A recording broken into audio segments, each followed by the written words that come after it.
D part आप लोगों के सामने आ चुका है। बेहद ही खूबसूरत क्वेश्चन है और मैंने बेहद ही खूबसूरती के साथ इसको लिखा भी है। ध्यान से समझिए। डी पार्ट लिखा है आ स्कर्ट। स्कर्ट मतलब एक घाघरा है ना, लड़कियों का एक ड्रेस है। समझ रहे हैं आप। उसने खरीदा स्कर्ट बॉट फॉर ₹250, यानी कि 250 खरीदा, एंड सोल्ड एट ₹150। समझ रहे हैं।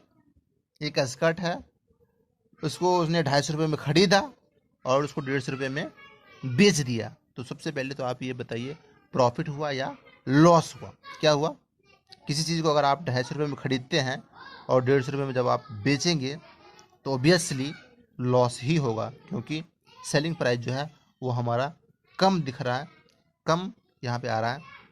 तो क्या हुआ? लॉस हो गया, है ना। लॉस हुआ। सोल्यूशन देखिए,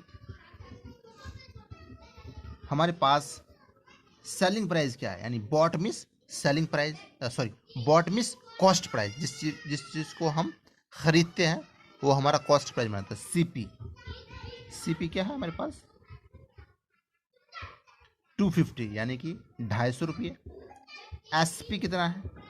एसपी मिस सेलिंग प्राइस, ये लिखा है सोल्ड। सोल्ड मतलब एसपी, जिस रेट पे हम बेचते हैं। सेलिंग प्राइस कितना है? 150 रुपये। यानी कि किसी चीज़ को आप 250 रुपये में खरीद लिए और 150 रुपये में बेचे। तो बताइए क्या हुआ? यहाँ पर क्या हो रहा है? लॉस हो रहा है ना। 250 रुपये में खरीद रहे हैं और 150 रुपये में बेच रहे हैं, तो लॉस हो रहा है। तो लिखेंगे लॉस, है ना। लॉस। लॉस का फार्मूला क्या होता है? क्या होता है फार्मूला लॉस का? सीपी माइनस एसपी, है ना। CP minus SP. सीपी मतलब कॉस्ट प्राइस, कितने कीमत पे हम खरीदे, माइनस एसपी का मतलब सेलिंग प्राइस। सेलिंग प्राइस मतलब खरीदे नहीं, बेचे। कितने कीमत पे हम उसको बेचे। तो कॉस्ट प्राइस हमारे पास क्या है? 250 रुपये, तो लिखेंगे 250 रुपये।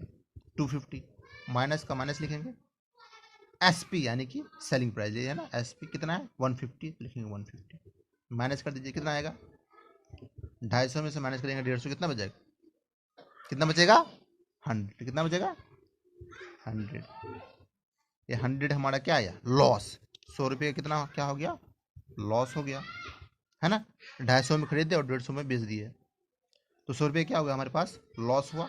इसी तरह से हम बताएंगे कि लॉस परसेंटेज क्या रहा होगा, यानी कि कितने प्रतिशत का हमें लॉस हुआ इस चीज़ को बेचने में। समझ रहे हैं आप। तो अब लिखेंगे लॉस परसेंटेज। पहले हम निकाले लॉस। जो सहेगा लॉस वही बनेगा बॉस। समझ गए।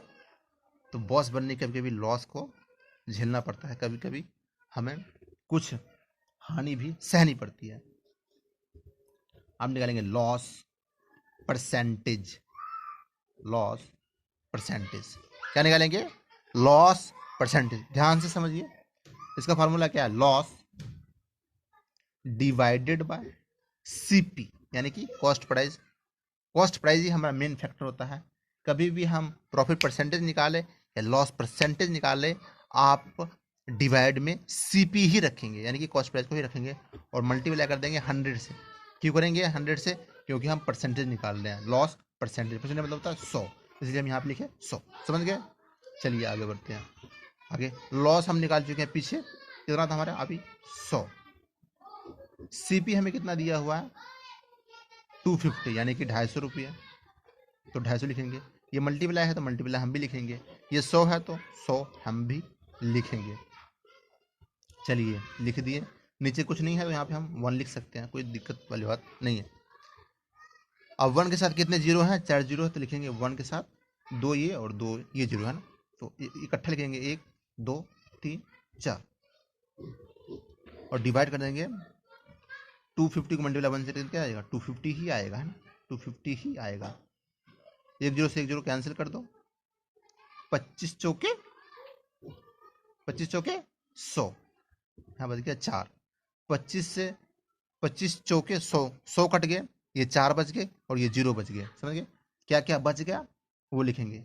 जो कट गया उसको हम भूल जाएंगे और जो बच गया उसको हम यहाँ पर लिखेगा। 25 चौके 100, 100 कट गया, यहाँ 4 बचा, 4 लिख दिए। और 0 कौन सा बच गया? ये बच गया, है ना, क्योंकि ये भी कट गया ये भी कट गया, तो ये जुड़ गया। तो कितने परसेंट का लॉस हुआ? 40% का लॉस हुआ। कितने प्रतिशत का नुकसान हुआ, 40% का क्या हुआ, नुकसान हुआ। इस तरह से हम क्वेश्चन को सॉल्व करेंगे और समझेंगे। आई होप आप लोग समझ चुके होंगे। चलिए नेक्स्ट क्वेश्चन की ओर बढ़ते हैं। वीडियो आप लोग कंप्लीट देखते रहिए।